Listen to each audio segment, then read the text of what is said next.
நான் இங்க பேசிக் கொண்டிருக்கிற பொழுது எனது மனம் பதறிக் கொண்டிருந்தது. ஏன் தெரியுமா? நான் இந்த பக்கம் படையூரில் இருந்து கிளம்பி அண்ணனிட்ட அன்பு கட்டளைக்காக ஓடோடி இந்த பக்கம் வந்தேன். அத்தனை நேரம் தலைவரோடு தான் இருந்தேன். அவர் அந்த பக்கம் திரும்பி குன்ராஜ் என்ற மனித மிருகத்தின் மீது நடவடிக்கை எடுப்பதற்காக போலீஸ் நிலையம்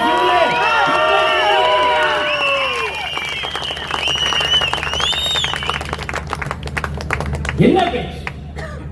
நீ அறிவாலயத்திற்கு நன்றி விசுவாசம் காட்டுவதற்காக, அவர்கள் வீசக்கூடிய எலும்பு துண்டுகளுக்கு வாலாட்டுவதற்காக மாற்று கருத்து கொண்ட பெண்களை பார்த்து என்ன சொல்ற?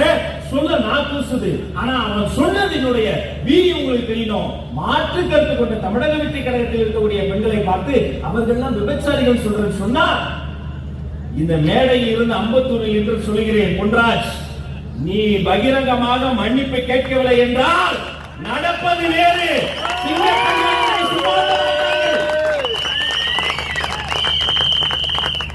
தன்னெழுச்சியாக கூடிய பெண்கள் இவர்கள். ஒரு பெண்கிட்ட போய் கேட்டு பாருங்க, புருஷனை ரொம்ப பிடிக்கும், ஆனா சின்ன வயசுல இருந்து தாங்கி பிடித்து கூட நின்ன என் தம்பியை அண்ணனை அதுக்கு மேல பிடிக்கும். அப்படி தம்பியா அண்ணனை பார்க்கக்கூடிய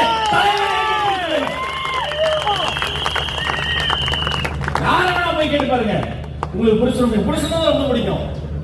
உங்களுடைய அப்பாவை அவங்க சாமிங்க, புருஷனுக்கு மேல அப்படி சாமியாக தெய்வமாக பார்க்கக்கூடிய என் தலைவரை ஏற்றுக்கொண்டிருக்கக்கூடிய பெண்களை பற்றி அவதூறியாக பேசியவர்கள் அழுகி போகிறார். அப்துல் கலாம் கூட அவர் இருந்தார். அந்த பெரிய மனிதரின் பெயரை சொல்வதற்கு ஒரு தகுதி தராதரத்தை இழந்துவிட்டு இன்று அறிவாலயத்தினுடைய வாசலை வாழாட்டிக் கொண்டிருக்கக்கூடிய மனித பலராக மாறி இருக்கிறார் திரு பொன்ராஜ் அவர்கள்.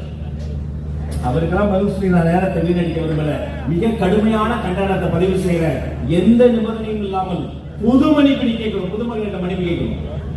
மாற்று கருத்து கொண்ட பெண்களை பற்றி தவறாக பேசியதற்காக, அரசியல் களத்தில் நுழைந்த பெண்களை பற்றி தவறாக பேசியதற்காக இன்னொரு மீடியால இருந்து போன் பண்ணி கேட்கிறாங்க, நீங்க எதுவும் வருத்தம் தெரிவிக்கிறீங்களா? சொல்லி இருக்கிறாரு. நான் எதுக்கு வருத்தம் தெரிவிக்கணும்? விபச்சாரிகள் தான் நான் சொல்லுவேன் அப்படின்னு சொல்றாங்க. எத்தனை பெரிய கொழுப்பு, எவ்வளவு அநாகரிக அரசியல்!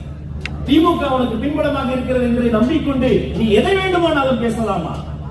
ஒவ்வொரு தேர்தலுக்கு ஒவ்வொரு கட்சிக்கு மக்கள் நீதி மையத்தில் நின்று அதற்கு முன்பு தனியாக ₹1 ஒரு இயக்கம் கட்டன்னு ஊரை அடித்து உலகில் போட்டு கடந்த தேர்தலில் ஒரு 3000 வாக்கு வாங்க கூட வக்கிலாக நீ என்னுடைய பெண்களை பற்றி அவதூறாக பேசுவார்.